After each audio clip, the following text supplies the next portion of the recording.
Paz do Senhor, meu amado. Bem-vindo de volta à nossa escola bíblica. Nós estamos estudando a carta aos Hebreus e hoje nós fechamos esta carta aos Hebreus. Então, antes de nós iniciarmos, ora o Senhor, pede a Ele discernimento, entendimento, conhecimento, sabedoria, pede a Ele proteção para que nós possamos desvendar dos seus mistérios. Com a Bíblia na mão e com o seu caderno de anotações, vamos a ela. Estamos, portanto, no capítulo 13, nós já iniciamos o capítulo 13 no vídeo passado e hoje nós continuamos com algumas exortações. E aqui ele fala de muitas coisas resumidamente. Então é um capítulo que tem muitas exortações, muito resumido. Ele começa com as exortações de vida particular no verso 4, 5 e 6. Ele começa falando do matrimônio, né? Naquela época e nas cidades pagãs, havia uma imoralidade muito grande, uma frouxidão moral muito grande em relação, inclusive, ao casamento, ao matrimônio. Então, ele vai lembrar àqueles que estão lendo a carta, aos leitores, que o casamento deve ser honrado. Aliás, muito se fala nisso nos profetas, nos provérbios e alguns salmos, mas principalmente nos profetas e nos provérbios. Paulo às vezes lembra disso, Paulo às vezes fala a respeito disso quando é instado por esta ou por aquela igreja. Tá? Ele fala também a respeito do materialismo. Né? E o que é esse materialismo? Ele está falando de amor ao dinheiro. Ele está falando de avareza. Ele está falando que a avareza, amados, é a raiz da maioria dos males. Os profetas falavam disso, os provérbios falavam disso, Paulo falava disso, né? Mas veja, olha que coisa interessante. Nenhum deles fala contra o dinheiro. Não é contra o dinheiro que eles estão falando, porque o dinheiro é necessário para o nosso dia a dia.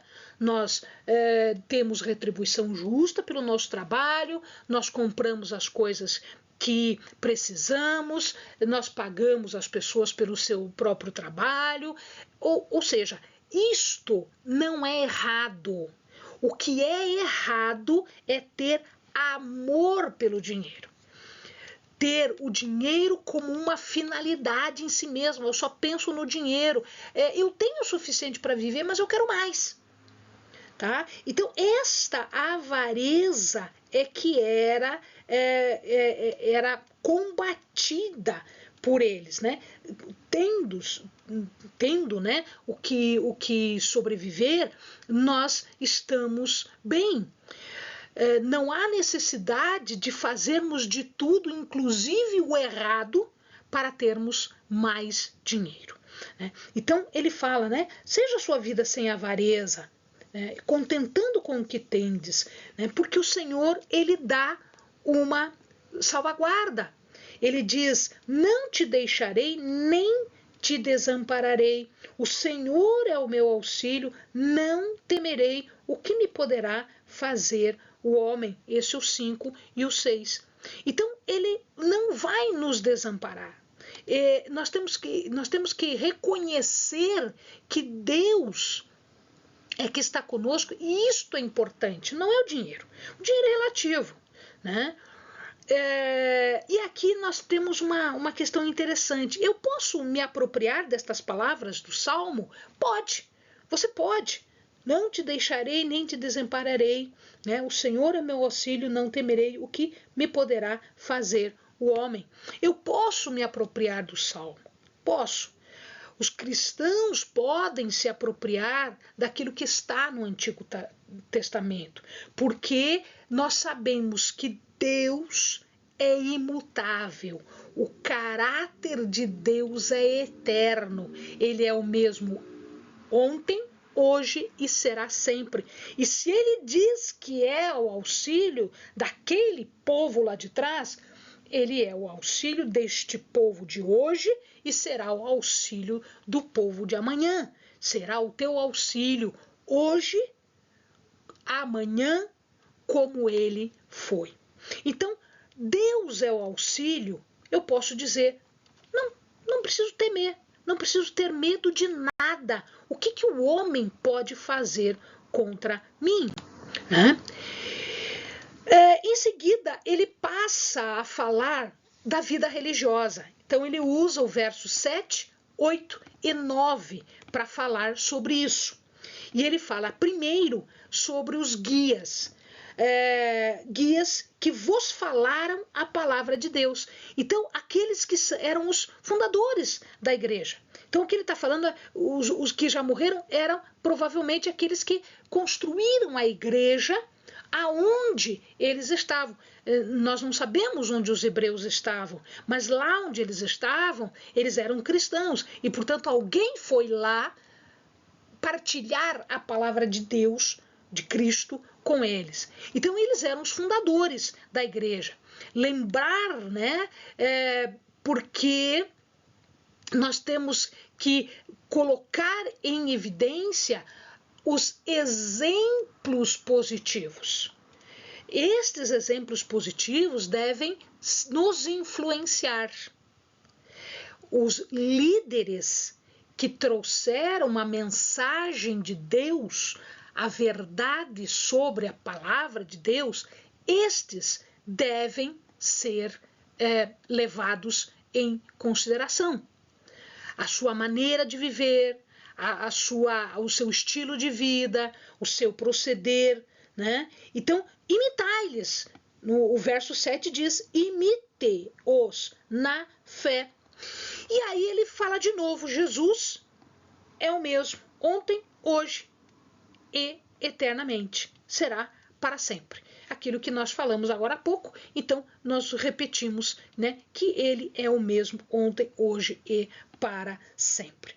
E depois ele fala do sacrifício de Jesus, né, ao nosso favor, né? Ele foi quem fez esse sacrifício e nos redimiu, nos libertou, nos salvou, nos justificou. Foi ele que fez isso.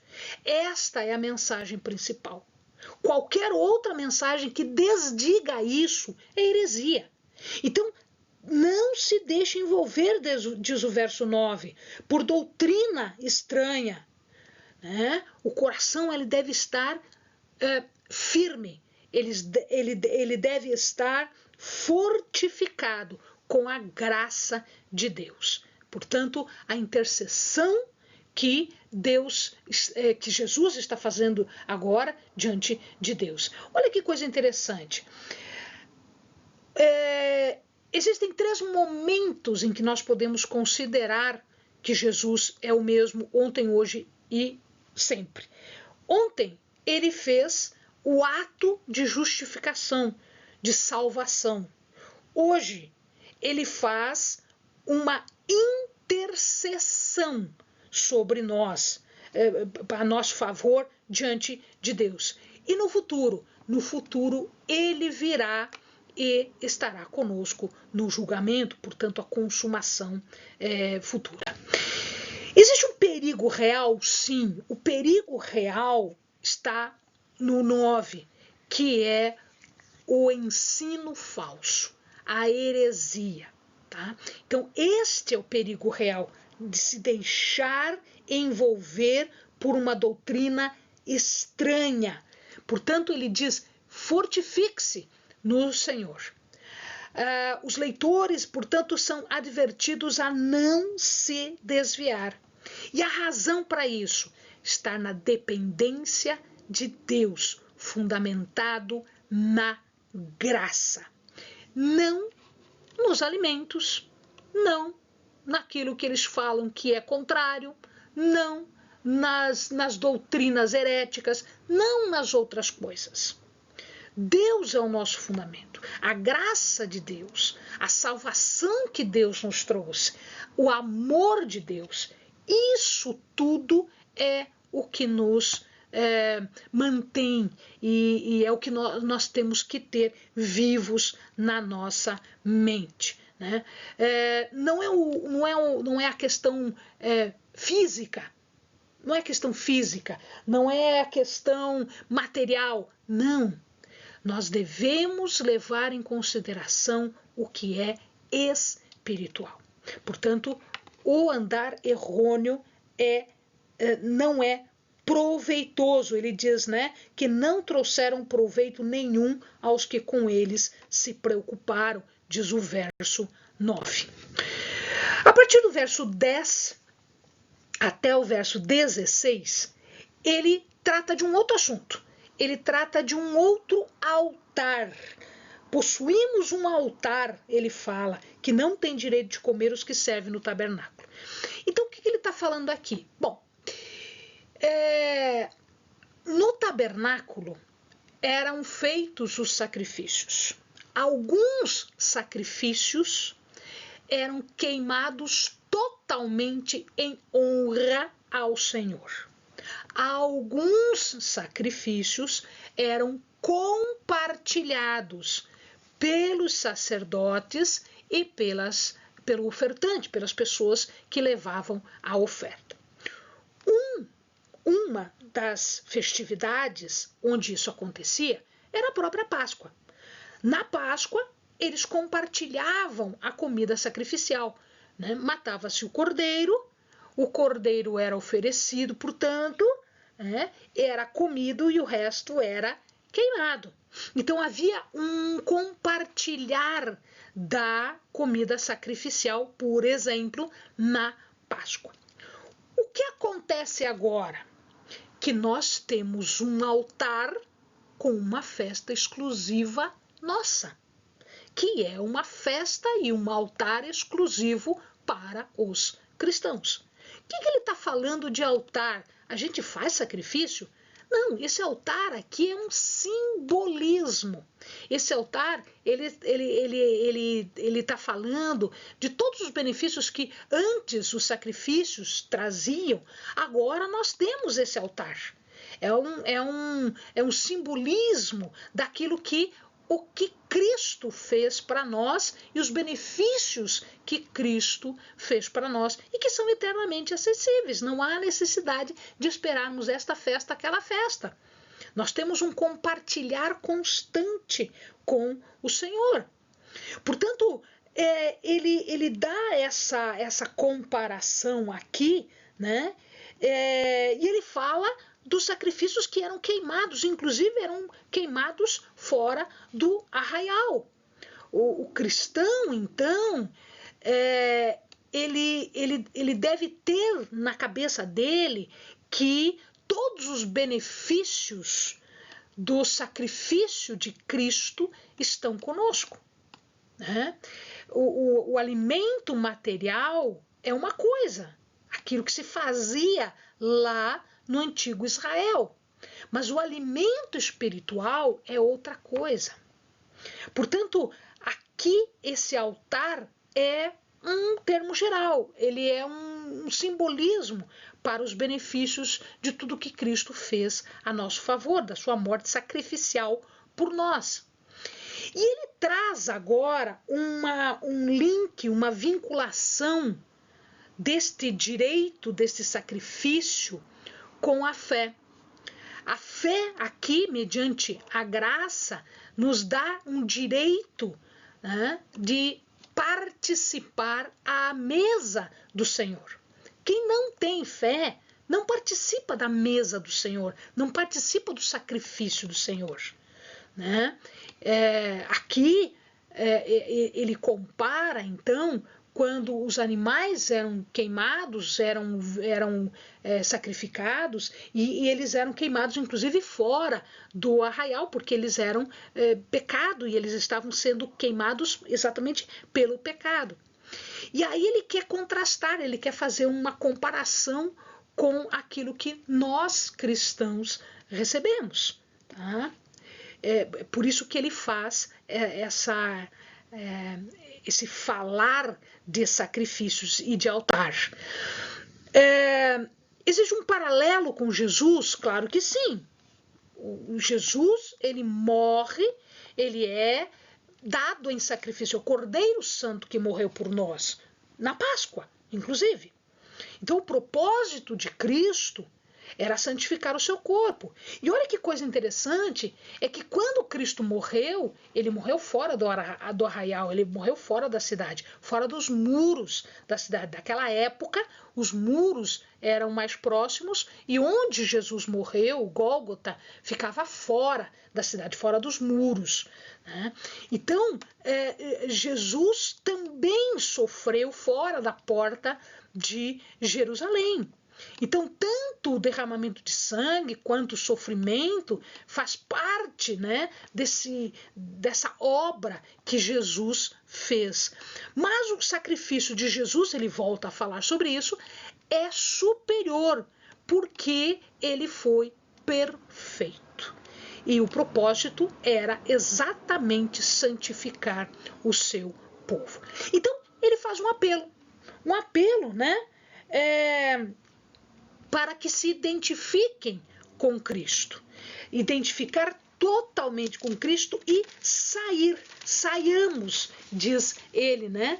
Saiamos, pois, a ele fora do arraial, levando o seu opróbrio, levando a sua vergonha, porque era uma vergonha passar pela morte de cruz. Então, esse saiamos é separação desta sociedade. Então ele estava querendo dizer, vocês não são mais judeus do judaísmo, da religião judaísta.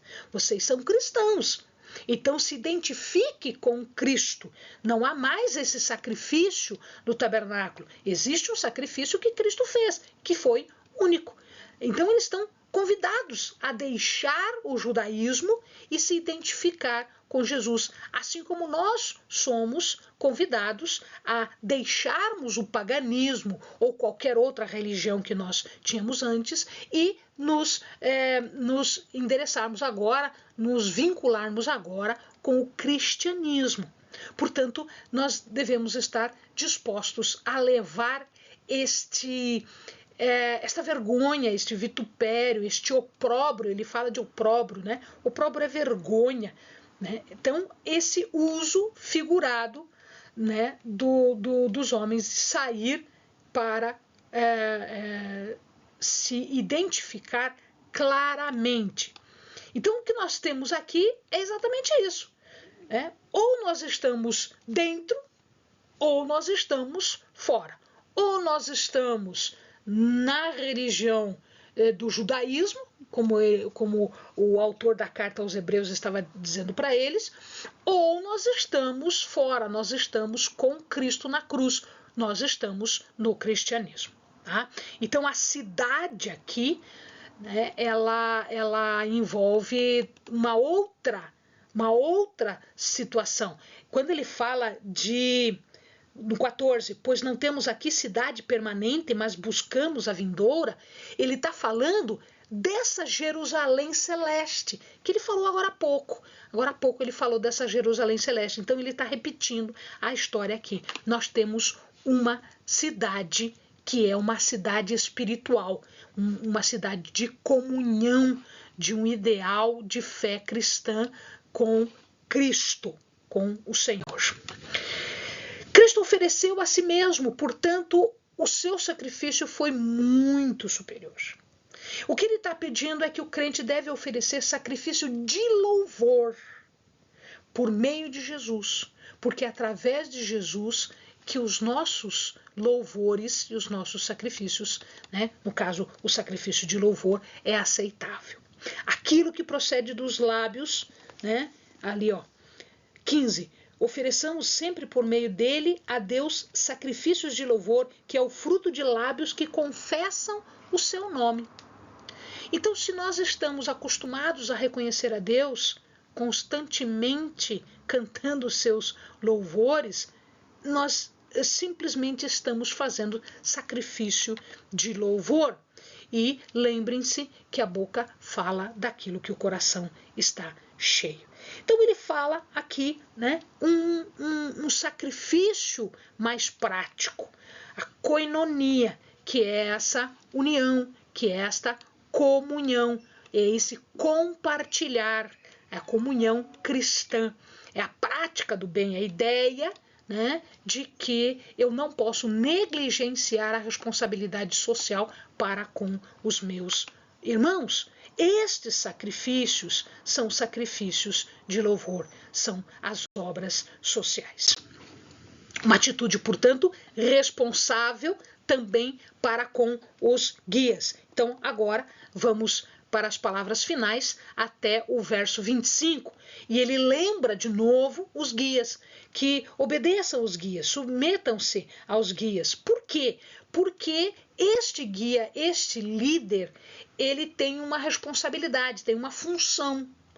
A função do líder é velar sobre as nossas almas. Ele cuida de nós. A tarefa é vigilância constante daqueles que estão sob os seus cuidados. Portanto, ele tem uma responsabilidade.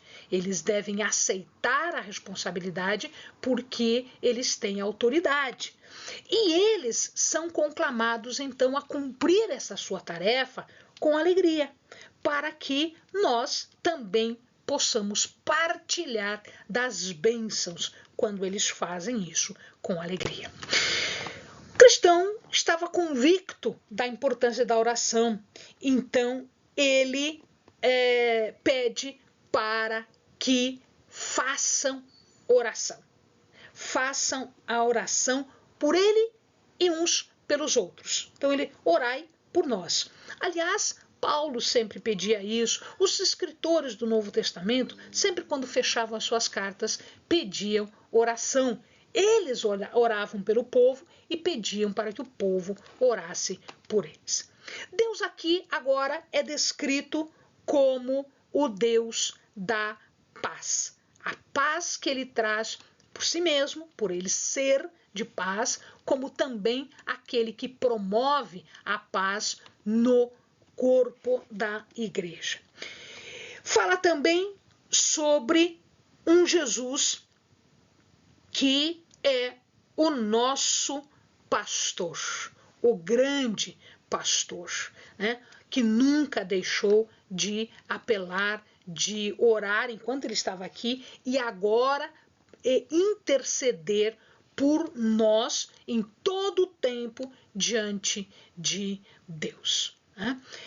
E que Deus aperfeiçoe, torne digno. Né? Então, ele fala ali, o Deus da paz, que pelo sangue da aliança eterna tornou a trazer dentre os mortos a nosso Senhor Jesus, o grande pastor das ovelhas, vos aperfeiçoe em toda boa obra para fazerdes a sua vontade, operando em vós o que perante ele é agradável por meio de Jesus Cristo, ao qual seja a glória para todo sempre. Portanto, um aperfeiçoar, um tornar digno, um tornar completo. Finalmente, amados, ele fecha a carta, né? Dizendo que a obra de Deus torna possível a obra do homem, né? E remove completamente qualquer motivo que a gente tenha para fazer aquilo que nós fazemos por satisfação pessoal, meramente humana. Não é. É por Deus. O processo é de cumprir a vontade de Deus e assim pode ser realizado somente por Jesus. Ele lembra que Timóteo já estava solto, provavelmente ele devia estar preso antes, porque agora ele está solto, né? Isso não é raro, ele vivia sendo preso, assim como Paulo, assim como os outros apóstolos viviam sendo presos, e aí ele saúda a todos os guias, aos santos, que são os componentes da igreja, e ele fala que também os da Itália vos saúdam.